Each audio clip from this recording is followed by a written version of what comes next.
hey, it's Aaron, the Metal Theologian. And this last year off with the mustache. That's sort of the impetus for this video, is I'm going to get rid of it later because I'm over it. It was fun while it lasted. Mustaches are epic, but, you know, I'm sick of it getting into shit.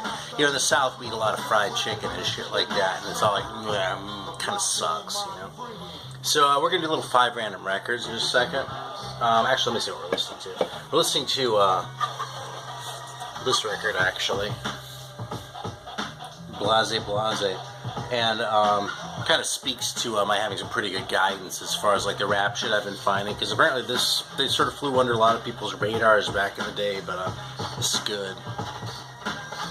So, yeah.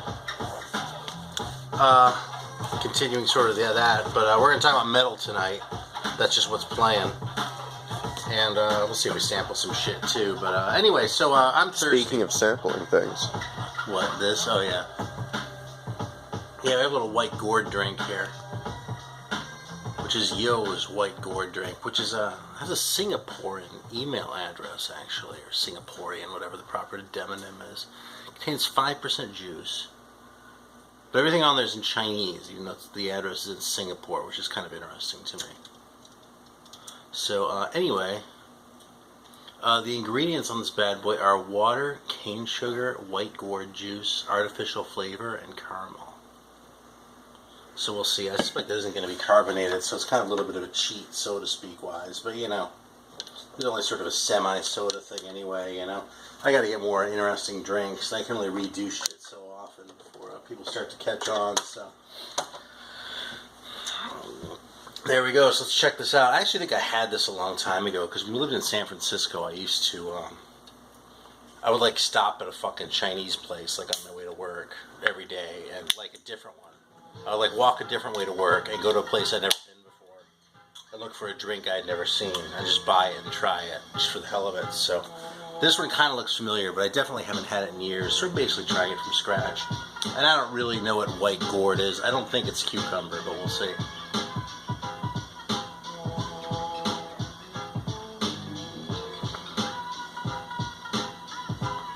Caramel comes through more than I would have expected, unless that's the white gourd. But it's really sort of caramely in a surprising way.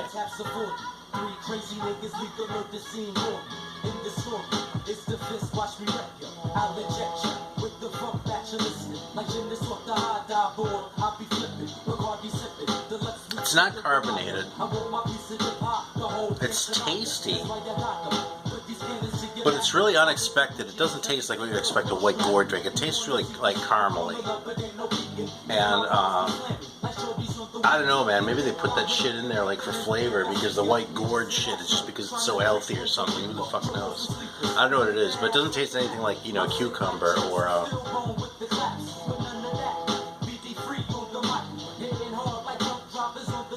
anything I would consider a gourd.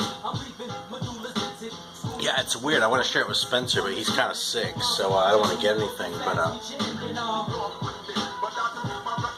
it's really an unusual drink. And it's one of those, too, where, like, the flavor kind of lingers. Like, not in a bad way, but, like, you just sort of, like, taste it. Like, a lot of the flavor doesn't really come through until after you've swallowed. It's just sort of hanging out in your mouth, like, releasing its bouquet, like, as it spreads out over your taste buds, you know? I said I'm probably making it sound a lot better than it really is, because it's good. It's more interesting than it is good, and it's definitely not great, but it's very interesting, and it is good, you know. Yeah. So there we go. So let's talk about some records here. I've actually moved a couple things around since last time because shit was too tight in some of the cubes here where I had to file things away and I had room over here, so I really don't know where anything is now, but let's get the dice out. Bam. Yeah, so I'm still working with the 20-sided one, which means that last one's still going to get neglected, but fucking no one complained last time.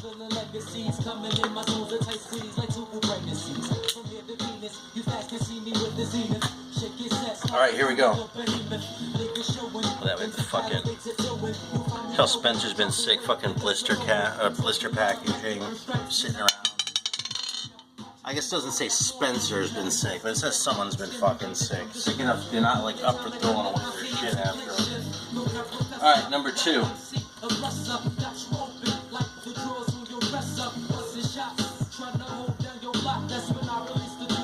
Alright, Black Diamond.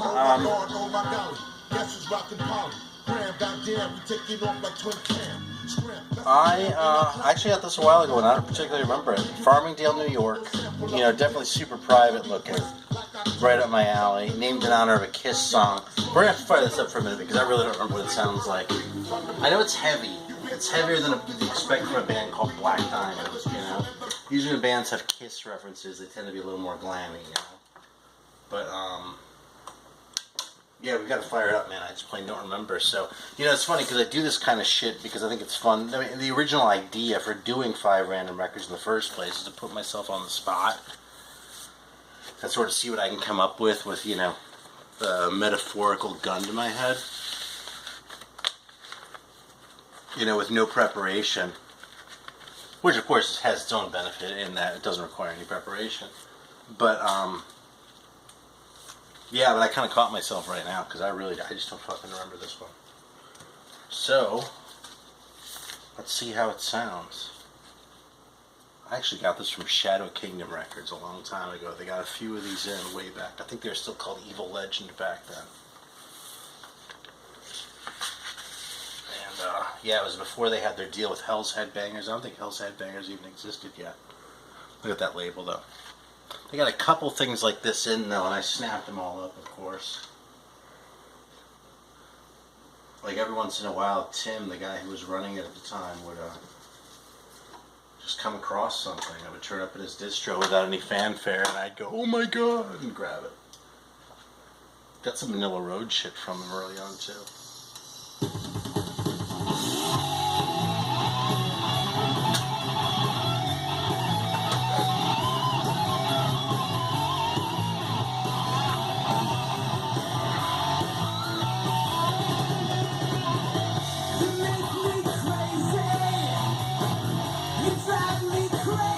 So this is You, which is really not a promising song title. But this is pretty good. I mean, you've definitely got that sort of Ace Frehley-ish, you know, flash right at the beginning of the guitar opening. But, yeah, a lot of lead guitar in this, but I don't object to that at all.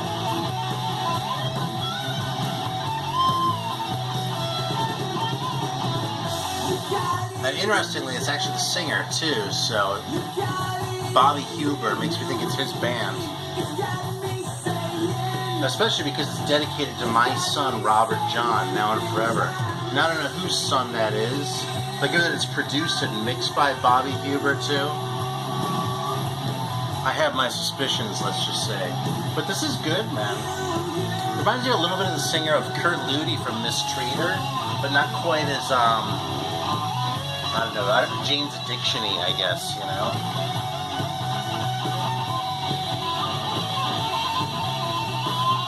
Yeah, this is pretty fucking respectable, though, man. That's the other reason I like doing 5 random records. Sometimes I pull something out that I'd forgotten about and go, hey, man, fuck. Alright, let's go on to the next one.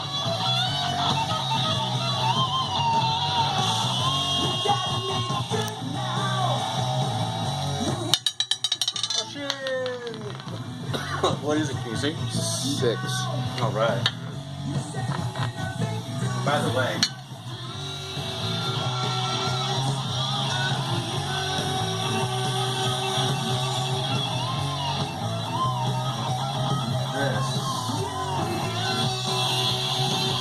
hang on a sec. I'm going to show how many bands start with black. Black something. So not counting Black Diamond, which is over there. It's this many. And there's no Black Sabbath in there, by the way, because that's over in the rock section. So this is just like other bands.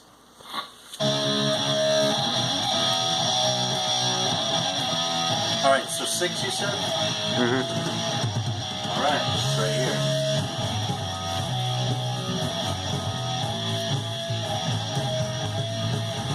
Surprised you have the Sunder metal, honestly. Huh? Surprised you have the Sunder metal, honestly. Really? That's Yeah, it sounds more like vibes. rock. It's a metal guitar sound, though, for sure. It has metal idioms. But it definitely has a hard rock vibe to it. I can see it. Not as much as this one, though, actually. It's Full Moon record. There's a reissue that, the Monster guys put out way back before Rockadrome. This is 1980. This record is so AOR-ish that it really took me a while to get my head around. And I did come to like it, but I put this on many times and did not think much of it. So if you like AOR stuff, if you like the softer kind of stuff, if you're SMF Captain Howdy watching this, Full Moon is worth checking out because it'll be right up your alley. If you like the harder stuff like I tend to, you know, it was worth the assimilation. I'm actually going to leave this out so I can play it again later. I'm not going to bust that. I'm going to let Black Diamond go. But, because I haven't played that record in a long time. But it was not something that was squarely in my wheelhouse. You know what I mean? It was definitely a little bit of a... I definitely thought it was kind of wussy. And after several listens, because I gave it several listens, anything the Monster guys did was, and to this day, anything that Dennis at Rockadrome does, you know, those guys have good taste, and Dennis has good taste. So, you know, I'll give it a few listens, right, and like really kind of give it more than one shot. And Full Moon was worth it because, you know, it took me a while coming back to it, but eventually I put the effort into it and, you know, really came around on it. It's sort of like Lust that way. If you know the French band Lust, who did We'll Never Die. There's a reissue. I don't have an original of this one, but on this record, it's kind of a similar sort of vibe in that, for my taste, it's really AOR-y. But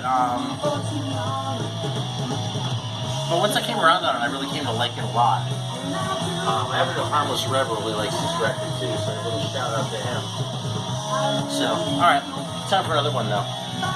I'm actually looking forward to throwing that on. Maybe I should throw it on. Let's see what I pull next. Maybe I'll throw it on in a minute. Alright, 16.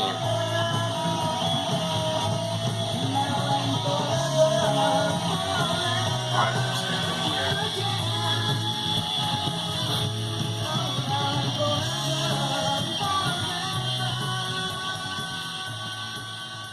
Spencer's watching the movie. Alright, Silver Wing, sitting pretty. Alright, new wave British heavy metal band. This was, let's see, I have one other one. They're very hard rocky. I thought this one was actually earlier. They're about the same time though. They're very kind of hard rocky, not really all that heavy. This is like 1980-ish. It's like a Eddie Van Halen guitar rip-off there too, kind of entertaining. And that kind of, you know, gives you an idea what it is. But you know, if it sounded like Van Halen, I wouldn't like it. It's definitely more sort of new wave-ish in the hard rock sense, you know.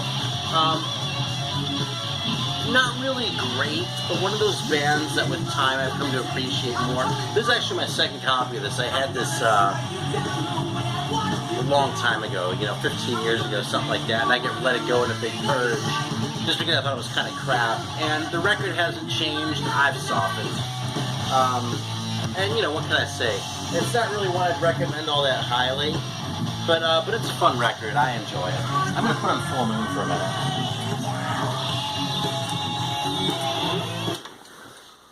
Black Diamond's good though.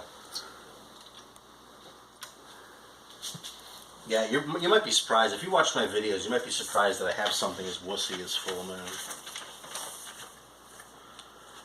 But I'll confess that I own a copy of Reach the Beach by The Fix too. And I got rid of all the fucking 80s records that I didn't want to have around a long time ago. So that one's actually here because I want it here. Here we go. The original of this had a different cover, incidentally. I don't know why they changed it. Because as far as I know, this reissue was fully licensed. It's a great old primitive Monster label. They kind of upped their game over the years.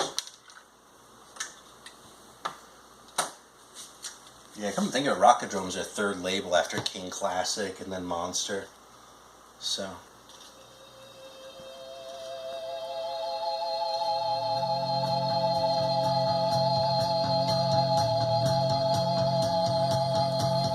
If you thought this, the last one, Spencer, didn't belong in metal, this one's surprising. surprise you more.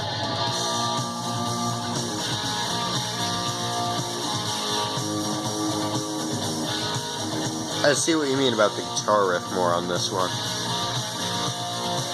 I think this one at least sounds a little bit more like metal, so far anyway. That's interesting.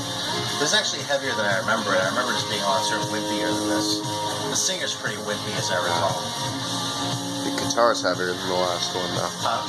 The guitar's heavier than the last one, though. It probably is. Well, I don't know, though. It's just different.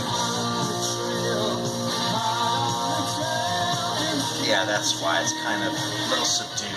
Yeah. Yeah, he sounds, Kind of a letdown. sounds like he's taking a lot of benzos. Like, usually I kind of listen to, like, records where they basically sound like Speed Freaks, but this guy sounds like he's on the benzos. Oh! I almost interrupted everything. You see that? Yeah. What is it? I It's can't a one. Yeah, this chorus is AOR. That's what I was thinking of.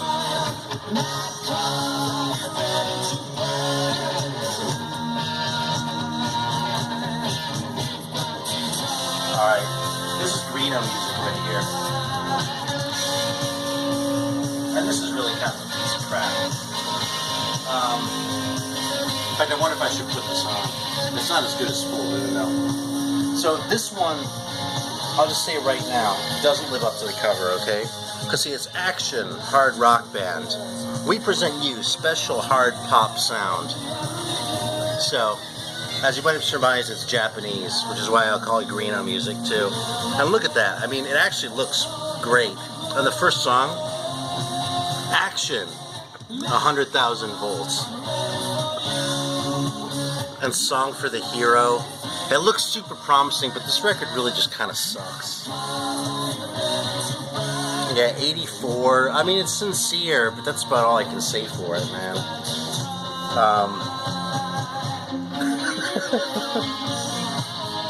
I don't know, should I put this on? I don't know. I'll throw it off. What the hell? How are we doing for time? Is it at least closer to metal than this? We're 17 minutes in. I don't know. Oh, we did what, 4 records, is it? Yeah, we did 4. The 3 that I played and then Silver Wing.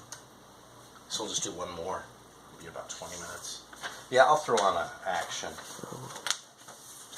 I think Greeno said they had another record to these guys. And that the other one was better. But this is the only one I've ever seen. I mean, this one does all sorts of things, right? Look at this custom label. Oh, this fucking thing is filthy. Let's show how into it I was. I probably never even played side 2, so I didn't notice. Well, side 1 has fingerprints too. Alright, this is going to sound a little bit shitty because this thing needs to be cleaned, but...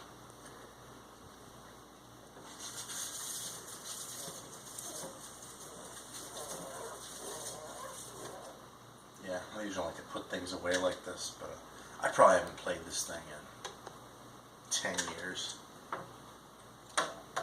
So let's see, I mean, maybe I'll love it now. God damn it. I definitely didn't love it before.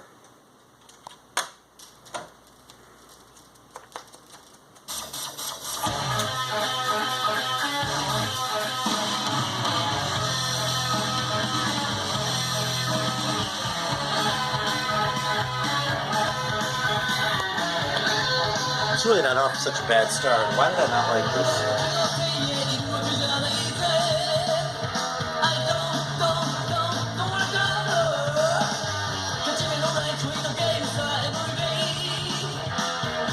Because it's not that great. That's why I wasn't ready to do it.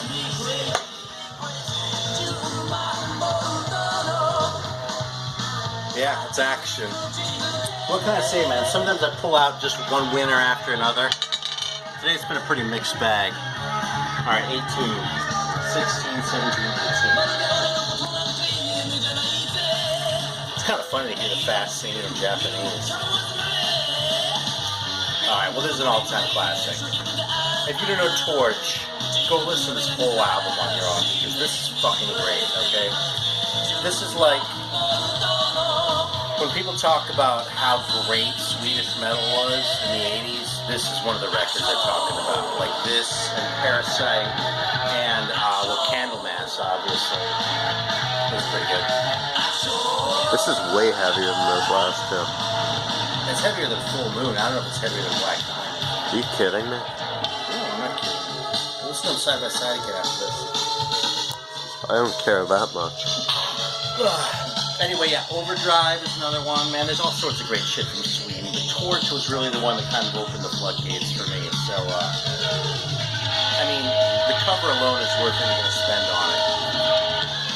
Yeah, my version of this actually isn't all that great, unfortunately, but I got this back and you can find this shit in the wild all the time, so I didn't think much of it. So, yeah, this is the one I should really put on because this is great. But I'm not going to because this is so great that if you don't know what you should do is go and listen to the whole thing, like, by yourself and actually take it in and not just have it in the background of one of my videos. So, we'll leave with with two good ones and one kind of clunker. And this is the happy note. So, Torch is awesome. Bleached Mustaches are awesome. This is the last time I've seen this one for a while. And that's 5 Random Records. Thanks for watching. We finished my white gourd drink. And that's about it. Until next time.